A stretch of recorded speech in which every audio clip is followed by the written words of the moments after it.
Berdasarkan yang telah kita simak dan kita dengar bersama, maka sekali lagi saya memohon persetujuan untuk di dalam forum rapat paripurna. Bisa disepakati?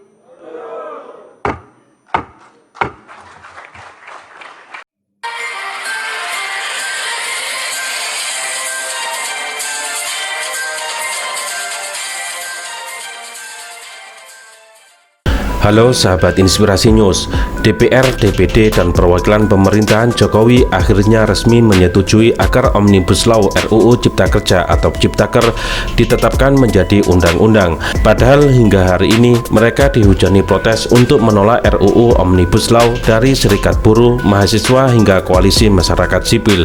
RUU ini awalnya merupakan RUU Cipta Lapangan Kerja atau Cilaka.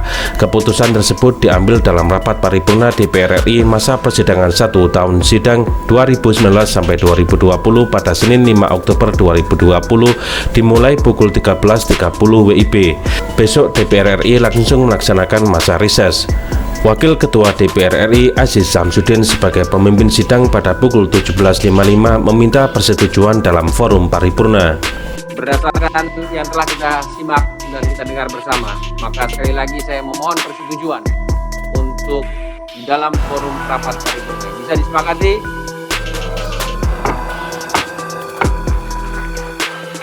Dengan begitu, agenda persetujuan RUU Ciptaker untuk menjadi UU Ciptaker telah berakhir.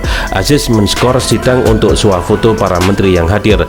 Saat menentukan keputusan tersebut, terdapat 257 anggota DPR RI yang bolos atau tidak hadir. Padahal jumlah anggota Dewan di DPR 575 orang dan rapat ini juga dibuka melalui siaran telekonferensi.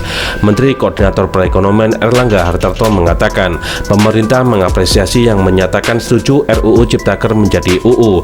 Dia juga merespon Partai Demokrat yang walkout dari sidang dan PKS yang menolak RUU Ciptaker. Dia mengklaim pemerintah sudah menampung seluruh masukan. Terkait dengan catatan liberalisasi SDA, pemerintah membentuk Bank Tanah, Bank untuk Reform Agraria, kata Erlangga. UU ini lanjutnya tidak menghilangkan hak cuti haid dan cuti hamil. Rapat paripurna ini dihadiri perwakilan pemerintahan Presiden Jokowi secara langsung, di antaranya Menteri Koordinator Perekonomian Erlangga Hartarto, Menteri Tenaga Kerja Ida Fauzia, Menteri Hukum dan HAM Yasona Halauli, hingga Menteri Keuangan Sri Mulyani. RUU Cipta Kerja merupakan usul pemerintah. Pertama kali dibahas di DPR pada 2 April, usai Presiden Jokowi mengirimkan surat dan draft awal pada 7 Februari. RUU Ciptaker dibahas oleh DPR dan pemerintah secara maraton dan kilat. Berulang kali rapat-rapat digelar pada hari libur dan tempatnya bukan di DPR. Demonstrasi menolak RUU Ciptaker pun tumbuh di berbagai daerah di Indonesia.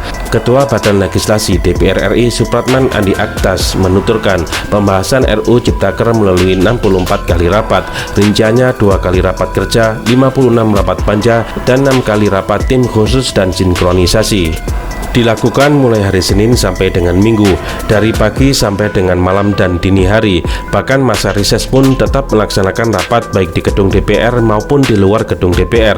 Kata Supratman melaporkan hasil kerjanya dalam sidang paripurna tersebut. Sebenarnya sudah jauh hari, DPR mengagendakan pengesahan RUU Ciptaker menjadi UU pada Kamis 8 Oktober 2020. Namun akhirnya dipercepat. Hal tersebut lantaran muncul berbagai demo dan mogok massal. Sebelumnya jelang tengah malam pun Sabtu 3 Oktober 2020 pukul 22.50 DPR RI, DPD RI, dan pemerintah menyepakati Omnibus Law RUU Ciptaker selesai dibahas di tingkat 1. Hanya fraksi Partai Demokrat dan PKS yang menolaknya. Anggota Komisi 3 DPR RI dari fraksi Nasdem Taufik Basari mengakui RUU Ciptaker disorot dan dihujani kritik. Namun menurutnya masukan dari masyarakat sudah dia bawa dalam diskusi pembahasan RUU Ciptaker. Menyadari banyaknya sorotan, kritikan, dan penolakan terhadap RUU Cipta Kerja yang disusun pemerintah ini. Oleh karena itu, fraksi Partai Nasdem telah meminta masukan dan berbagai pihak untuk kemudian menjadi bahan memasukkannya dalam daftar inventarisasi masalah, ujar Taufik. Sedangkan Aliansi Gerakan Buruh Bersama Rakyat atau Gebrak bersama jaringan aliansi tingkat provinsi, kota, hingga Konfederasi Serikat Pekerja Indonesia atau KSPI konsisten menolak pengesahan RUU Ciptaker. Mereka menggelar demonstrasi dan mogok kerja di berbagai berbagai daerah sejak 6 hingga 8 Oktober.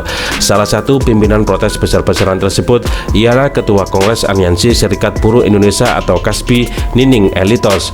Menurutnya, para wakil rakyat tidak punya empati. Berkali-kali rakyat menyampaikan aspirasi menolak RUU Omnibus Law Ciptaker tetapi tidak digubris. Wakil rakyat dan pemerintah sudah tidak lagi peka terhadap persoalan yang dihadapi rakyat.